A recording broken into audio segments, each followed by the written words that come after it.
guys. Welcome to the Follow Me Show, episode 18. You are here with your hosts, Drew and Dee Dee of Follow Me Realty. And today I am super excited to talk to you guys because we're going to talk about something that I actually am kind of a pro at. So I like talking about it, all about open houses, the do's and don'ts of your open house events. Yep, and I would agree you are a pro. The queen of open house events, guys. When I did real estate or when I was actively a buyer's agent and a listing agent, I loved doing open house events for the agents in any office that I was at because it gives you huge marketing opportunity. But we're going to talk about that a little bit in just a little bit. So, guys, if this is the first time I would like to say, I was the pro at putting the signs in the ground. You were amazing at it. Yep. I love watching you put the signs in the ground. Hey, open house is this way. You regretted the directions.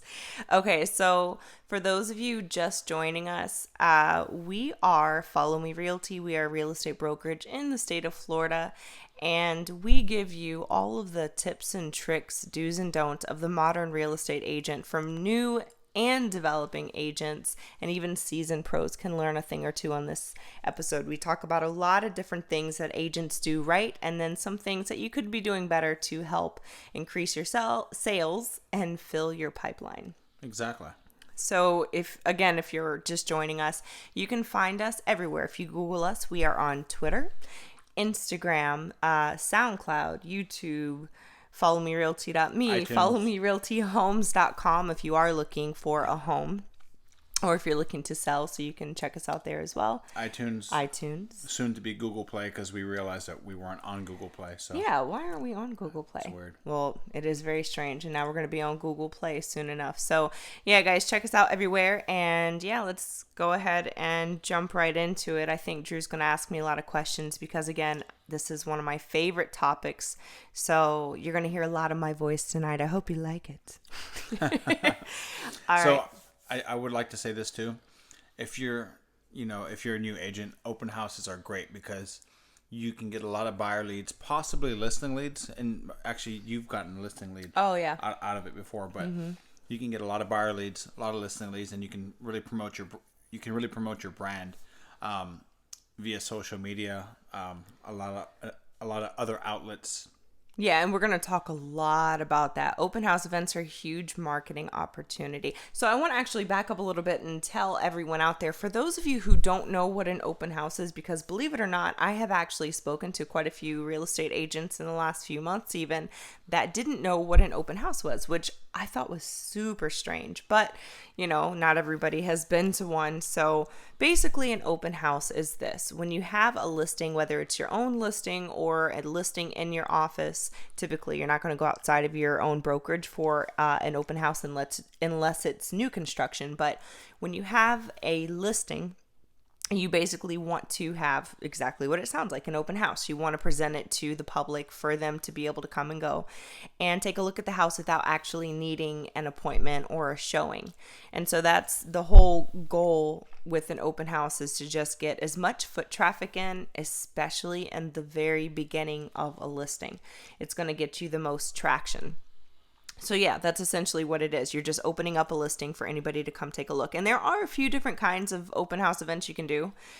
There are the Brokers Open, which is specifically designed for real estate agents and brokers. And then you have the regular open houses, which is just, again, for the general public. So you said it perfectly. I did. I'm amazing. You are. Let's get into the steps of it. So basically, you have a few steps, and could you elaborate on those steps? Like, how do you promote your open house? How do you get it to sell? And what are the steps involved? So there are 4 key steps in an open house, from the pre-buzz, so to speak, to the follow-up process. So I'm just going to break it down. Step 1 is, like I said, the pre-open house steps. Step 2 is a day of open house, the things that you're going to be doing for the open house. And then step 4 is the basically showtime. It's the presentation. And then that was step 3. Yeah. Did I count right? And step 4 is the follow-up, and that's having to do with actually following up with the people that came into the open house. So let me go ahead and explain what they're all about. Now, first things first, guys. you want to have an open house the first few days of a house being on the market. So to be more specific, Within the first week. the first week, yeah. So the first 7 days, you actually want to hold the open house. It is so important to have an open house as soon as you get the home listed, because the more buzz you can give it, even pre-listing buzz, then the more likely the house is going to sell quicker. And why is that though? Why within the first 7 days? Why not wait a month in?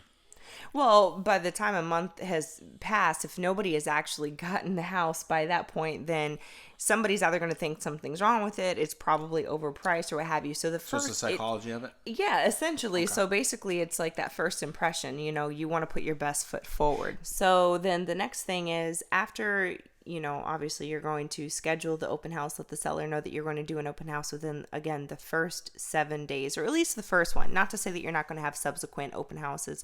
Honestly, you should have a lot of open house events until the house sells. But you're going to do the open house in the first 7 days, and this is what you're doing as a result, and why an open house is such a huge opportunity. Obviously, because you want to get the house to sell, right? It, again, like we talked about, first impressions are key, and it's good to have exposure for the house, but not just the house. As a real estate agent, it's good to give yourself exposure. And if you have basically something to talk about, then you get to market it. It's all about content when it comes to real estate marketing. So basically, you can blast yourself on every platform. So Facebook banners, Instagram stories, obviously Snapchat. Hey, there's an open house. Mm-hmm. Hey, I'm doing an open house. Hey, look at me. Look at me at the open house. Hey, look at me drinking wine at the open house, which we will get into a little bit later. No, so basically the open house is a really, really good marketing opportunity because, like Drew said, you can be literally on every single platform. So when I started doing open houses, it was interesting because I basically went on all the platforms that all the other real estate agents were like, why are you using Instagram, to promote your open house? Not to say that it's necessarily a bad thing, but it wasn't something that most people did at that time. I feel like I'm dating myself, but I did that, and then I did Periscope, even Meerkat. I don't even know if Meerkat's around anymore. No. But yeah, so I did a lot of live streams walking people through the house, and it's not necessarily because I, again, expected that people online were going to buy the house, but I can tell you, promoting listings and open houses even on Pinterest got me I had people calling saying, hey, actually, yes, I'd like to see this house. There were people that were coming from out of town, and because I was doing an open house, I marketed on Pinterest, had a board that was called I was just like Orlando Real Estate. And you marketed it on LinkedIn, and you actually had a few people come from LinkedIn. Yeah. Well, what I did was, and this is the second part that we were going to get into, so this is all about the pre-listing, right, about the marketing. So what I did was I took all of my LinkedIn contacts, and at the time I think I had like maybe 5,000 contacts, and which is why it is so important, guys, that you build up a good social media engagement and connection metrics, because this is when it comes into play. One of the times is an open house. Exactly. So what I did was I downloaded all of my LinkedIn contacts, and I emailed everyone, and I said, hey, just to let all of my contacts know, I want to give you guys a heads up. There's an open house happening this Saturday at noon with this house. Check it out. If you have any questions, let me know, etc., etc. So there were a few reasons why it was good to do on LinkedIn. For one thing, LinkedIn is more of a professional network, and so the majority of people I was connected to, they're already in real estate.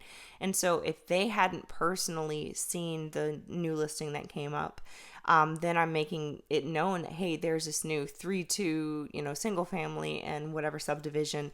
So if they had any buyers, they're going to basically get a heads up. So it was good for a few different things. And again, the marketing, the exposure was really, really good. And so much so, like Drew said, I had quite a few people actually come over to a lot of open houses as a result of me marketing from LinkedIn. So, and then not only that, I would invite my current clients. I would have all of my own email list and have people come to the open house based on blasting those emails as well. Well, which brings me to the next point. So if you're a real estate agent, you have access to so many emails. Yes, And so many. I'm not sure how it works in other states, but in the state of Florida, you have access to every single realtor in the state of Florida. Yeah. So what you can do is you can actually get that list and you can blast it to every single realtor in the state of Florida. You probably don't want to do that if you're having an open house in Orlando. Maybe just blast it to the surrounding areas, including Orlando. But so you're talking about, 3, 4, 5,000 emails that can go out and let people know, hey, there's an open house event, and the chances of you selling the house will go up greatly because you're sending it to other realtors who maybe have a client that's looking for a house similar to the one that you're selling, or maybe maybe they know someone that knows somebody.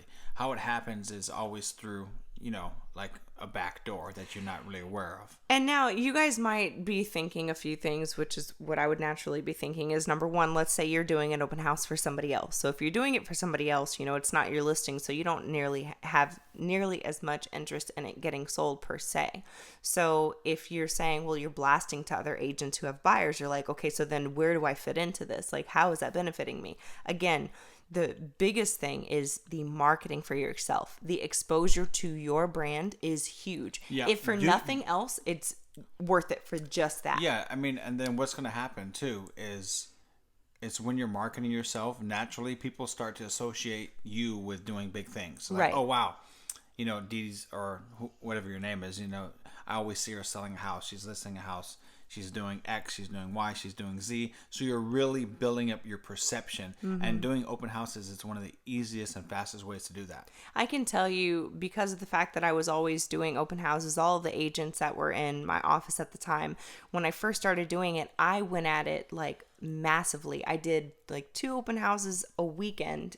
And again, I was always marketing, pushing it out, so much so that all of the agents in the office wanted me to start doing their open houses. So I was able to get picky with the kind of listings that I was doing open houses for.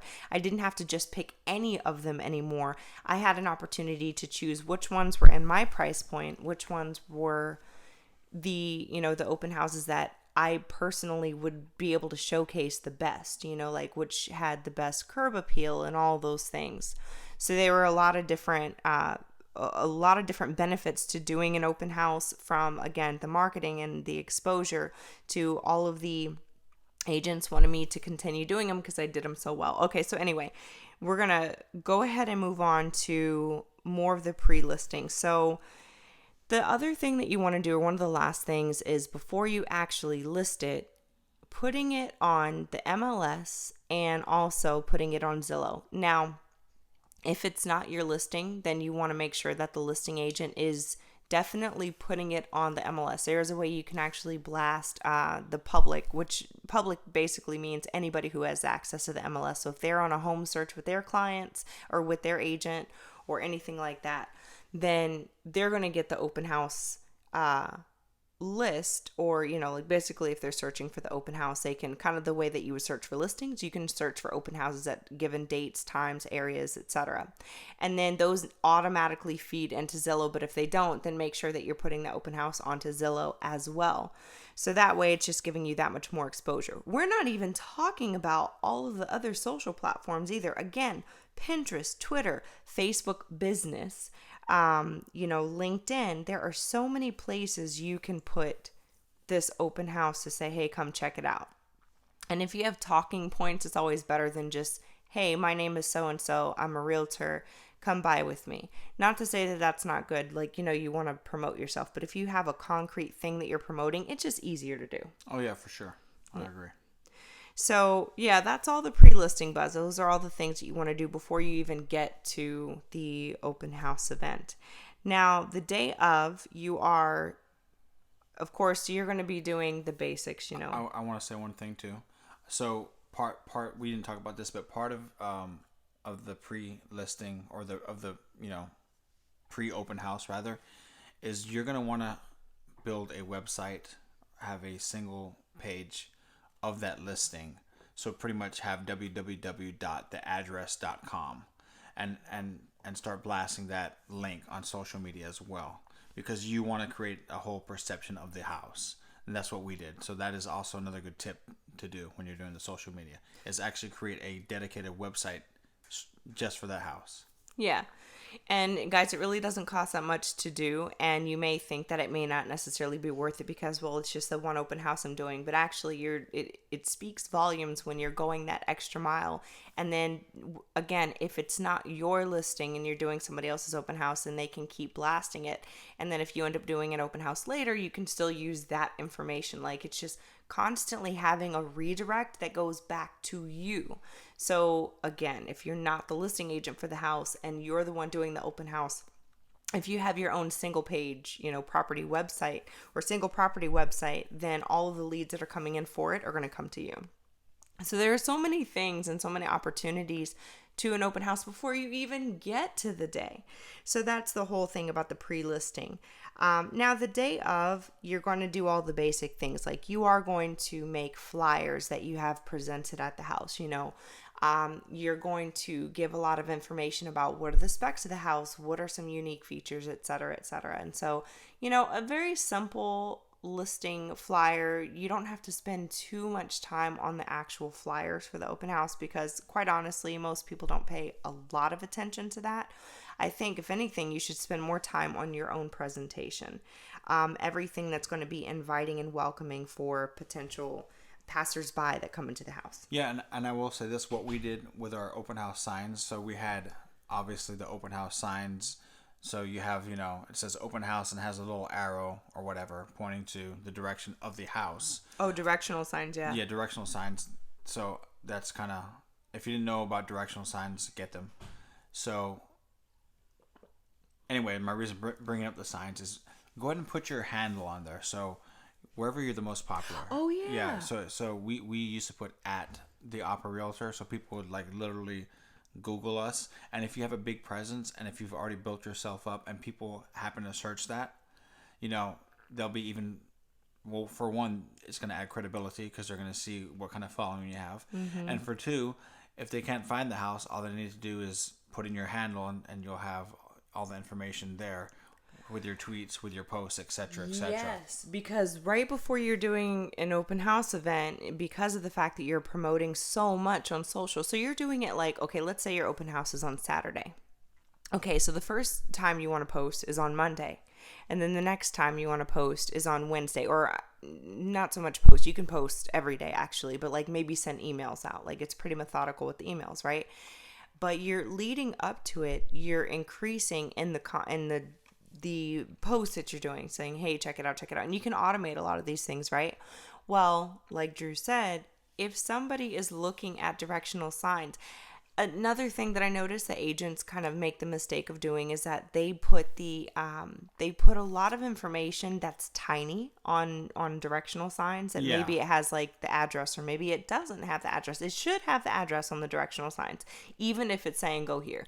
Personally, I think it should have the address, but more importantly is your social handle, because again, if they Google you or if they find your Twitter handle, your Instagram or what have you, then they don't even need the address, because if you've been posting consistently like we told you to, then they're going to find out the information on the house anyway. Yep. Which is why the flyers aren't that big of a deal anymore. In today's digital age, a lot of people they don't really care for the paper. No. But as far as the paper goes, you're going to want to go to, I guess, a few surrounding areas and maybe hand out, door flyers for sure, which is what we did. Yeah. But that's not nearly as big as the digital blast. So when you're doing open houses, if you are doing it as a team effort, then one of the things you can do is door knock. And I say with a team because if you're doing it on your own, then this may be pretty time intensive. But if you have someone you're doing an open house with, you guys can at least knock on the adjoining or surrounding doors and just say, hey, I just wanted to let you know that there's an open house. You might see a lot of traffic in front of this house today. I just wanted to give you a heads up. So that's two things you're doing. You're providing a service, right? Because you're telling them, hey, my name is so-and-so, your friendly neighborhood realtor. I just want to let you know. Your so friendly that way, neighborhood realtor. I mean, she's watched too much MCU. Too much Marvel. Friendly neighborhood Spider-Man. So seriously though, if you're letting them know, hey, you're going to see a lot of foot traffic or a lot of car traffic around here, and that's why I just wanted to give you a heads up. You're doing it as a courtesy because they are the neighbor, so it's kind. That's true. And leave your thoughts on Infinity War in the comments. Wow, Drew.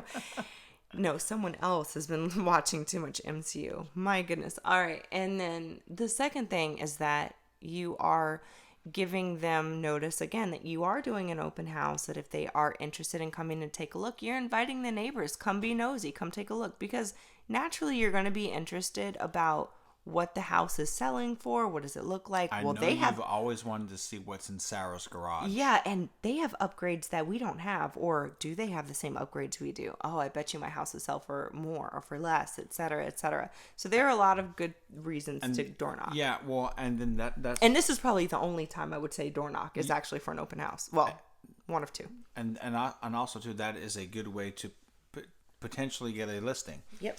And we've actually gotten a listing like that before from one of our open houses where we were knocking. She's like, you know what?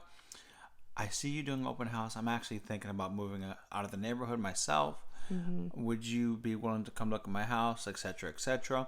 And that's a good way to get some potential listings.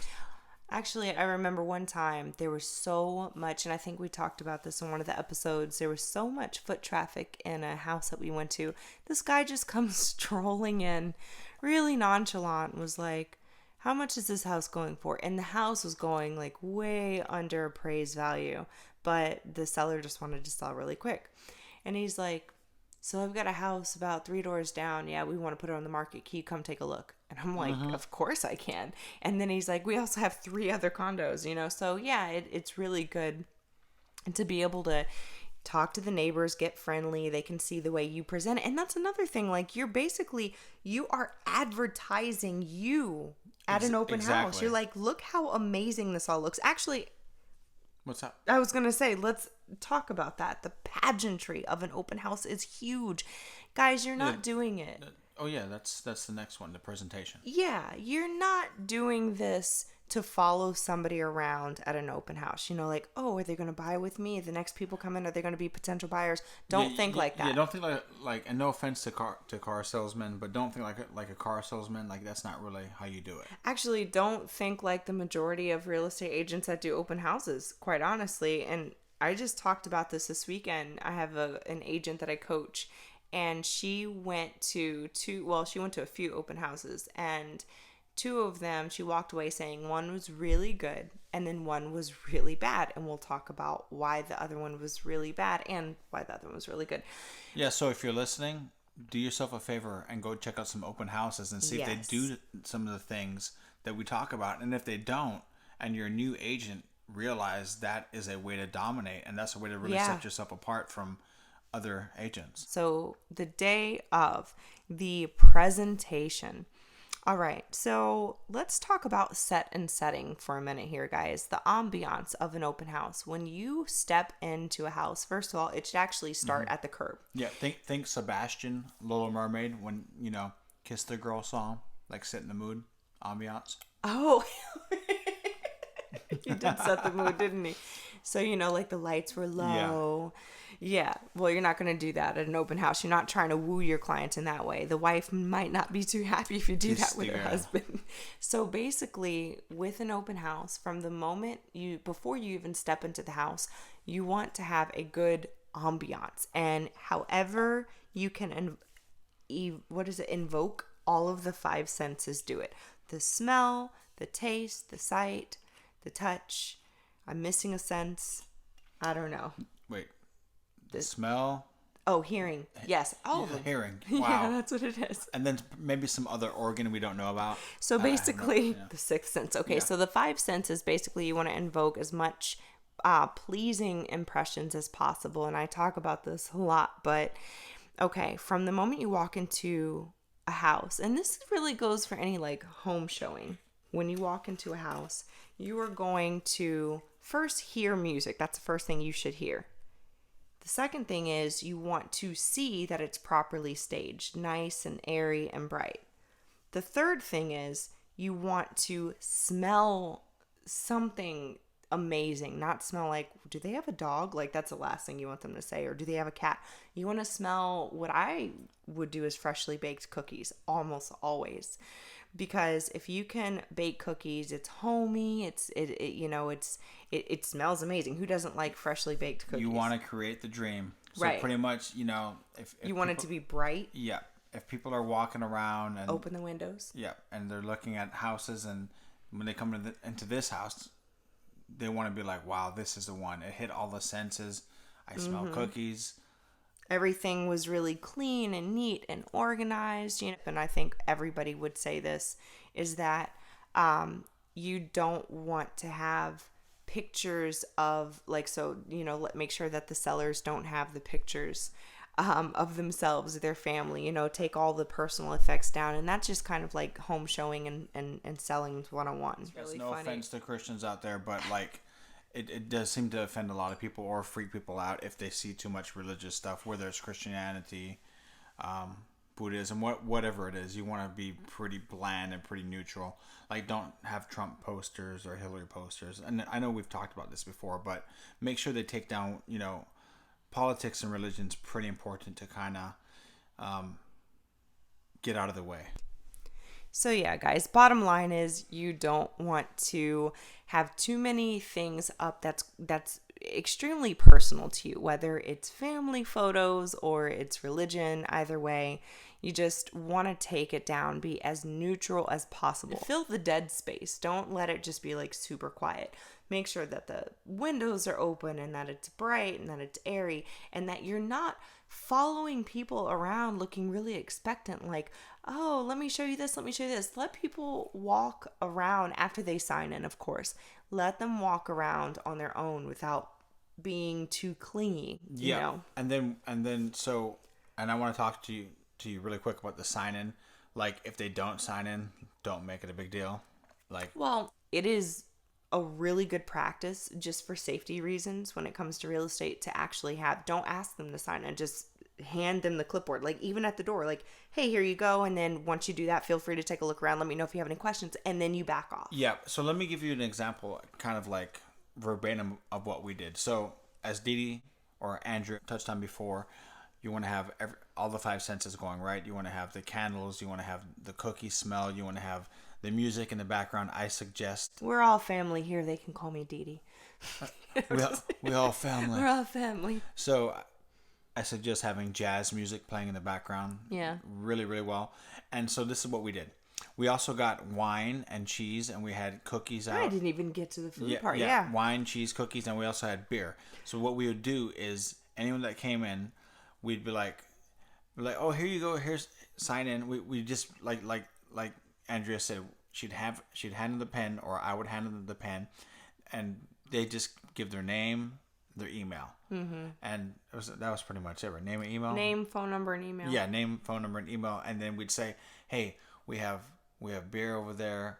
We have wine. We have some snacks for the kids. We have water. Feel free to grab that and take a look around. Oh, that was such a big hit, actually. The kids. And people loved it. Like the dads would be like, all right. And, a beer? Yeah. An IPA? It would be Sunday, what? and and buy good beer.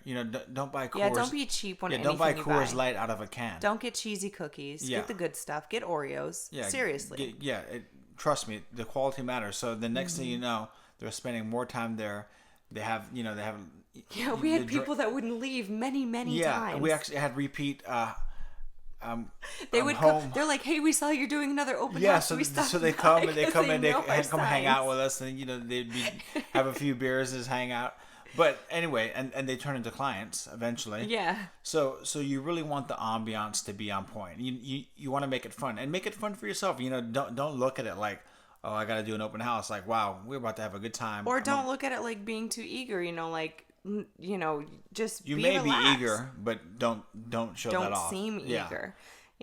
Yeah. So you want to present the information right up front. So you know what I like to do? I like to give the husband the clipboard, and because a lot of times you're dealing with a lot of husband and wife or a lot of couples. So I would hand the husband the clipboard, or the boyfriend or whatever, and then the wife the listing information, because she's the one that typically wanted to know what the stats were on the house. So it's like pretty cut and dry. And then again, if you can have a buddy system, whether it's with your dream team, or I was always fortunate enough to have Drew with me on almost every open house. So it was really easy for us to kind of like break the ice with the couples, because it was two couples and it wasn't just one person, which I'd can flirt be very... with the wife. She'd flirt with the husband. We're good to go.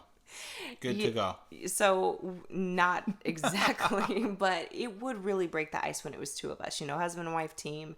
And kind of like the way you guys are hearing us talk, we were pretty easygoing, so it made them relax too. So if you can have somebody that you're really good with communicating with, like just bouncing off each other, it does help your open house for sure. So what I would used to do is when they sign in, if they had like a certain area code or a certain zip code that wasn't 407 321 Oh whatever. yeah. So it feels like a Miami zip code. I maybe run my mouth about the Dolphins or the Heat a little bit. Or if like we had this one couple come from Chicago, and so I was kind of making fun of the fact that the Bears are horrible. So He only says that because he's a Packers fan. yeah, I am. But anyway, so you kind of break the ice a little bit, and almost every guy in America seems to be a sports guy. So there's the relation on that sense, and if they're not, oh well. So, again, the whole thing is breaking the ice. You just want to make whoever comes into the open house feel really comfortable. So I'm going to give you guys a story. Like I said, there was an agent this weekend who went to a few open houses, and so I basically had her go in and see from her own experience, just kind of like being from an outsider's point of view, what did you take away from both of these experiences? So the first one, she said it was really good. They had a big open house banner right in front of the house, good directional signs. When she went in, there was light music playing on a little Bose, which I love. We actually have a Bose, and that's what we took to every open house. Like, don't ever rely on a home system for an open house. Take your own everything. And then what she did was, when she went throughout the house, the realtor kind of just left her and her husband, let them be, and they signed in, and just like really relaxed and comfortable. And again, they had like cookies and all that stuff. So she said it was pretty good. And, all the things that you should do right at an open house, they pretty much did. And now the second house she went to was pretty horrible in comparison. By contrast, the realtor that was hosting that open house looked way too eager, was just staring at them like, oh my gosh, I finally have somebody who came in. That was like kind of the vibe that she got. The windows and the shades were not open. There was no water or like refreshments or snacks or anything. And she just kind of stood looking at them.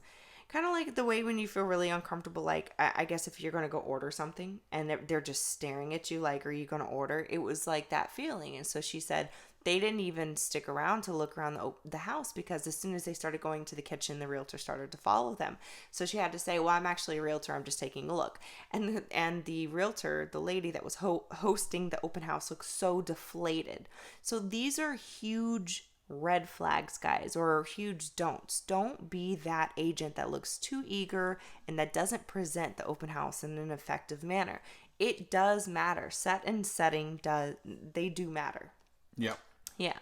So, I mean, the ambiance is really, really huge during. So, that's the presentation of it. Now, the last step of an open house, after it's wrapped up, after it's done, everything's gone, everybody goes home, you go home, all that stuff. The next thing is all of the people that did sign in. Of course, you're asking people, and I kind of skipped that. You're asking everybody that comes in, so are you looking? Because you're just genuinely curious. Have they been looking for a while? Are they an agent or what have you? You're not necessarily grilling them, asking them 20 questions, but you're finding out information in a really casual way. Exactly. And again, if they're like apprehensive and they're kind of like, let them go. Just let them, leave them that's alone. fine. Oh yeah, no worries. Like, yeah. But the people that are looking, a lot of times they will talk to you. But Yeah. we've had apprehensive people come in there, Yeah. and no amount of breaking the ice was gonna, yeah, thaw so them it out. didn't really matter. It's like, oh, okay, well, do your thing, enjoy the cookies, grab a beer if you want to, and be on your way. Right. And you just let it go at that. But let's say that you have a handful of people that came in that, no, they were like, well, no, I'm not working with a realtor just yet. We've just been looking for a few months. We're thinking about buying. Those are all really good signs that somebody's looking for somebody that they get along with and that they want to start looking at houses with. A lot of times you'll pretty much know by the end of the open house how many of those people probably want you to call them. They've either said it or they've implied it, or they don't mind if you give them a call. If you say, hey, well, I know of all the houses that are coming on the market. I can send you a list of homes. That's what I used to say to people. I can send you a list of homes. I can tell you all. As a matter of fact, I can actually send you the other open houses that are happening this weekend. And they're like, oh, that will be awesome. A lot of people like if you can provide them a lot of value. So the follow-up is the last step, whether it's sending an email list of listings, of open houses, of just touching base, just saying, hey, thank you for coming. I appreciate it. So even the people that didn't seem so eager to work with you necessarily, you're saying, hey, I appreciate the fact that you came to the open house. If you ever have any questions, here's my information. I'd love to, set you up on a list of homes or whatever it is. Follow-up is key, no matter if they're going to buy from you or not. The goal, guys, for any open house and anything you're doing when it comes to marketing is the exposure to yourself. Yeah, it's not that you don't want to sell the house, but the exposure itself will help the house get sold. But the main purpose is really exposure. And I've said this a lot too. I keep saying, even if you're not the listing agent, the reason why I say that for anybody who's kind of like a newbie to real estate, a lot of times listing agents, especially if you have an office that has a lot of agents, they don't do their own open houses. Now, if you have a listing and nobody to do the open house, you need to do it. But let's say that you are in an office that has a lot of agents, and so there are a lot of eager, new, hungry agents. They'll do an open house for you, or you're that person. I was that person for a long time, even when I wasn't so new. So what ends up happening a lot of times is the person that's hosting the open house is not the person who is actual listing agent, but it doesn't matter. You need to put your best foot forward for those sellers and that listing agent. And if you do a really good job, they're going to come back to you again. Like I said, all the agents in my office, they always wanted me to do it. I was so booked up for open houses that did not sell. 2-3 months down the line, they were still coming to me saying, can you do another open house? Because they wanted to give that house exposure. They were like, and they started coming to me for tips. They're like, what am I doing wrong? And these are seasoned pros because they saw how well you and I both marketed the house, on social media and when we went there. So follow-up is key. It's very, very important to talk to people afterward and just, again, put your best foot forward from beginning to end. And then to get a little bit more practical about follow-up, if you're an agent, you probably have some kind of email system, whether that's CRM, whether that's MailChimp, whether that's Follow-Up Boss. Ask them if you can email them time to time. Put them on a drip campaign and make sure you text them once a month. Hey, how's it going? Yada, yada, yada. The next thing you know, you're going to have a buyer or a seller in the future. Yeah, like we said, we put everybody that ever came to an open house, we had a specific list for them. So anytime we were having another one, we sent them the email and say, hey, just to let you know, we're having another open house here, here, and here.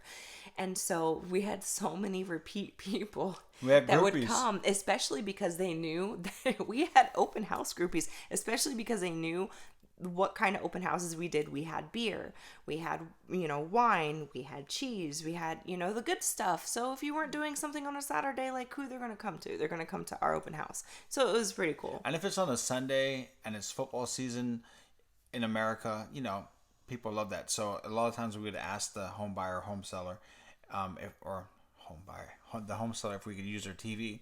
And they let us, you have football on in the background, So you can really create a whole cool vibe, and it'd be more enjoyable than not. Yeah, exactly. And so the whole goal, again, of an open house, there are a few different things. Number one, exposure for the home. Of course, it's always a good thing to have exposure for the home. But two, and I feel more importantly, exposure for yourself as an agent. Exposure is key. It is a huge marketing opportunity to have an open house that you're doing.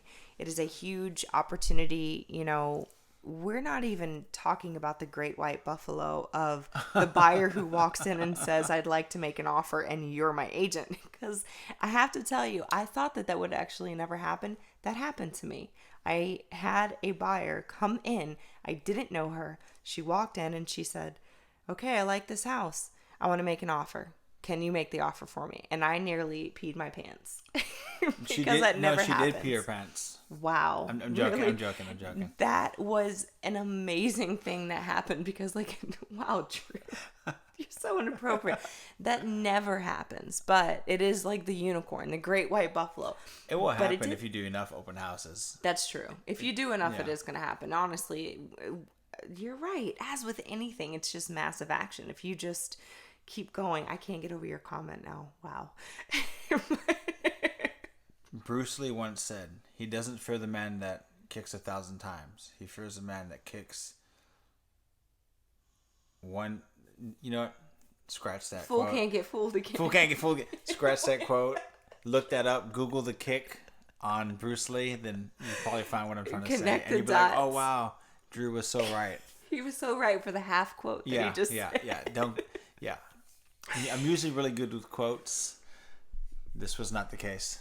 I don't know if I'd. No, I'm just messing with you. You're great at it. You're wonderful at quotes, Drew. So that's it, guys. I mean, open house events, again, as you can tell. And I keep calling it open house events, and everybody normally just says it's an open house because honestly, it's an event. It's a whole thing, from pre-open house to during it, to follow up, all of that. Which brings me to my next and final point. If you want to do open houses and you want to, get exposure. Now, let's say that I'm going to say, for example, you don't have this listing. Okay. So, you're going to people within your office and you're like, hey, let me do your open house. Hey, let me do your open house. If you happen to have an agent that would allow you or want you to do their open house, but their seller is not willing to follow the necessary protocol, as in get the house clean, allow you to get it smelling right. Oh yeah. Taking the religious stuff off the wall, the family stuff off the wall. Don't do that open house because that's going to make you look bad. You're not going to get any exposure. Only do the ones that will really benefit you and that you can help them sell, because if the seller isn't willing to put the work forward, you're just wasting your time. Exactly. Unless it's like a really hot market, those kind of houses, they just don't sell. And there's a reason why it's been sitting for as long as it has, more than likely. Yeah. So take the ones that that you can really create the ambiance and the vibe, so you can help them sell it. And obviously, as we talked about for the last 45 minutes, get yourself some exposure. Yeah, and you might be thinking, well, I'm new, so I just kind of want to get the experience. And you know what? I understand that for sure. It only takes one of those experiences, though, to say, okay, I'm not going to do that again, and lesson learned. And so if you need to learn the lesson, by all means, go learn the lesson. Or you can just learn the lesson from us and not do it. Yeah, the choice is up to you. And guys, that is it. Thank you so much for tuning into episode 18 of the Follow Me Show. And we will be very excited for you to join us on the next episode. Yes. Leave your comments below in YouTube, SoundCloud, iTunes. Let us know what you think and what kind of episodes you'd like to hear more of. Exactly. Shoot us an email. And if you're someone that's looking to get into real estate, or if you're someone that's looking to switch brokerages, shoot us an email. Yes. Go ahead. I was going to say also, for any of you new agents, no matter where you live in the country or in the world, check us out and just drop us an email over at followmerealty.me, because we actually have an ebook that teaches you basically the X's and O's in the very beginning of how to brand yourself as a new agent. So anybody who's in Florida, absolutely check that out. You want to have that, no matter how long you've been doing real estate, have it in your arsenal. Exactly. And if you like this content, about the podcast, we get into a lot more specifics on our Follow Me You. So all of our agents have access to this information, plus more specifics and practicality. So if there's something that you're looking to do, shoot us an email. Insert shameless plugs here. Yeah, shoot us an email. Check us out. We may be for you. Yeah. And that's about it. So that's it, guys. Thank you so much again for joining us, and we will see you on the next episode. Dropping some knowledge. Hasta luego.